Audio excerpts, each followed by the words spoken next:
اعوذ باللہ من الشیطان الرجیم بسم اللہ الرحمن الرحیم۔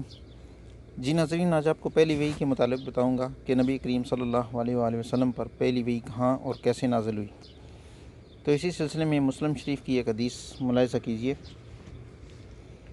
عروہ بن زبیر رضی اللہ تعالیٰ عنہ سے روایت ہے اور انہیں ام المومنین حضرت عائشہ صدیقہ رضی اللہ تعالیٰ عنہ نے خبر دی۔ انہوں نے کہا کہ پہلے جو وحی رسول اللہ صلی اللہ علیہ وآلہ وسلم پر شروع ہوئی وہ یہ تھی کہ آپ صلی اللہ علیہ وآلہ وسلم کا خواب سچا ہونے لگا، یعنی کہ آپ صلی اللہ علیہ وسلم رات کو جو بھی خواب دیکھتے تو وہ صبح کی روشنی کی طرح نمودار ہوتا، یعنی کہ ہو بہو ویسا ہی ہوتا۔ پھر آپ صلی اللہ علیہ وآلہ وسلم کو تنہائی کا شوق ہوا۔ آپ صلی اللہ علیہ وآلہ وسلم غار حرا میں اکیلے تشریف رکھتے، کئی راتوں تک وہاں عبادت کیا کرتے اور گھر میں نہ آتے، اپنا توشہ ساتھ لے جاتے، یعنی کہ کھانے پینے کی چیزیں۔ پھر ام المومنین خدیجہ رضی اللہ تعالیٰ عنہ کے پاس لوٹ کر آتے اور وہ اتنا ہی اور توشہ تیار کر دیتی، یہاں تک کہ اچانک آپ صلی اللہ علیہ وآلہ وسلم پر وحی اتری اور آپ صلی اللہ علیہ وآلہ وسلم کو وحی کی توقع نہ تھی۔ آپ صلی اللہ علیہ وآلہ وسلم اسی غار حرا میں تھے کہ فرشتہ آپ صلی اللہ علیہ وآلہ وسلم کے پاس آیا اور اس نے کہا کہ پڑھو۔ آپ صلی اللہ علیہ وآلہ وسلم نے فرمایا کہ میں پڑھا ہوا نہیں ہوں۔ تو آپ صلی اللہ علیہ وسلم نے فرمایا کہ اس فرشتے نے مجھے پکڑ کر دبوچا، اتنا کہ وہ تھک گیا یا میں تھک گیا، پھر مجھے چھوڑ دیا اور کہا کہ پڑھ۔ میں نے کہا میں پڑھا ہوا نہیں ہوں۔ اس نے پھر مجھے پکڑا اور دبوچا یہاں تک کہ تھک گیا، پھر چھوڑ دیا اور کہا کہ پڑھ۔ میں نے کہا پڑھا ہوا نہیں ہوں، یعنی کہ 3 دفعہ۔ اس نے پھر مجھے پکڑا اور دبوچا یہاں تک کہ تھک گیا، پھر چھوڑ دیا اور کہا کہ پڑھ اپنے رب کے نام سے جس نے پیدا کیا، جس نے انسان کو خون کے لوتھڑے سے پیدا کیا۔ تو پڑھتا رہ، تیرا رب بڑا کرم کرنے والا ہے، جس نے قلم کے ذریعے علم سکھایا، جس نے انسان کو وہ سکھایا جسے وہ نہیں جانتا تھا، یعنی کہ اقرأ بسم ربک الذی خلق، خلق الانسان من علق، اقرأ وربک الاکرم الذی علم بالقلم، علم الانسان ما لم یعلم۔ تو یہ سن کر رسول اللہ صلی اللہ علیہ وآلہ وسلم لوٹے اور آپ صلی اللہ علیہ وآلہ وسلم کے کندھے اور گردن کے بیچ کا گوشت ڈر اور خوف سے پھڑک رہا تھا، چونکہ یہ وحی کا پہلا مرحلہ تھا اور آپ صلی اللہ علیہ وسلم کو عادت نہ تھی، اس واسطے ہیبت چھا گئی، یہاں تک کہ آپ صلی اللہ علیہ وسلم ام المومنین خدیجہ رضی اللہ تعالیٰ عنہ کے پاس پہنچے اور فرمایا کہ مجھے کپڑے سے ڈھانپ دو۔ انہوں نے ڈھانپ دیا، یہاں تک کہ آپ صلی اللہ علیہ وسلم کا ڈر جاتا رہا۔ اس وقت ام المومنین خدیجہ رضی اللہ تعالیٰ عنہ سے فرمایا کہ اے خدیجہ مجھے کیا ہو گیا ہے، اور سب حال بیان کیا اور کہا کہ مجھے اپنی جان کا خوف ہے۔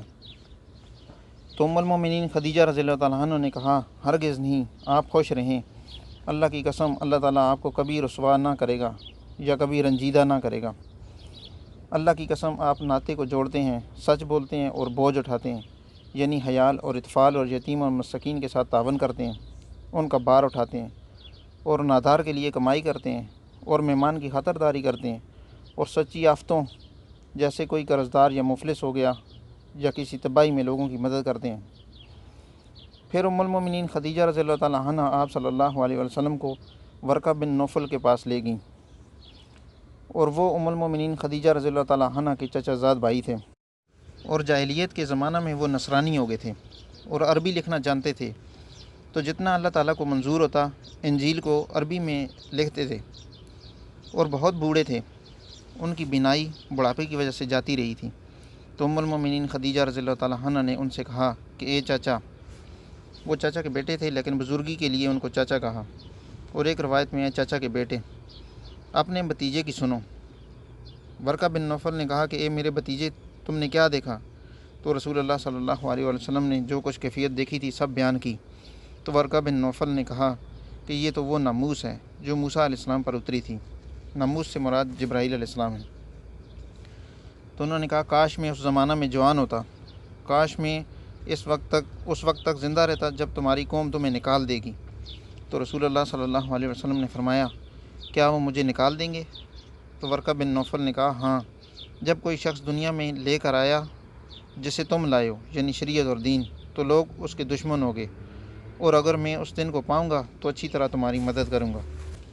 یہ تو تھی پہلی وحی، اور اس کے بعد دوسری وحی کا نزول ہوا۔ اسی سلسلے میں مسلم شریف کی ایک حدیث ملاحظہ کیجیے۔ حضرت جابر بن عبداللہ انصاری رضی اللہ تعالیٰ عنہ سے روایت ہے، اور وہ رسول اللہ کے صحاب میں سے تھے۔ وہ وحی کے موقوف ہو جانے کے بارے میں رسول اللہ صلی اللہ علیہ وسلم سے بیان کرتے ہیں کہ آپ صلی اللہ علیہ وسلم نے فرمایا، میں ایک مرتبہ جا رہا تھا، میں نے آسمان سے آواز سنی، سر اٹھایا تو دیکھا وہی فرشتہ جو غار حرا میں میرے پاس آیا تھا، آسمان اور زمین کے درمیان ایک کرسی پر بیٹھا ہے۔ یہ دیکھ کر میں ڈر کے مارے سہم گیا اور گھر کی طرف لوٹ آیا۔ میں نے کہا مجھے کپڑا اڑا دو۔ انہوں نے کپڑا اڑا دیا۔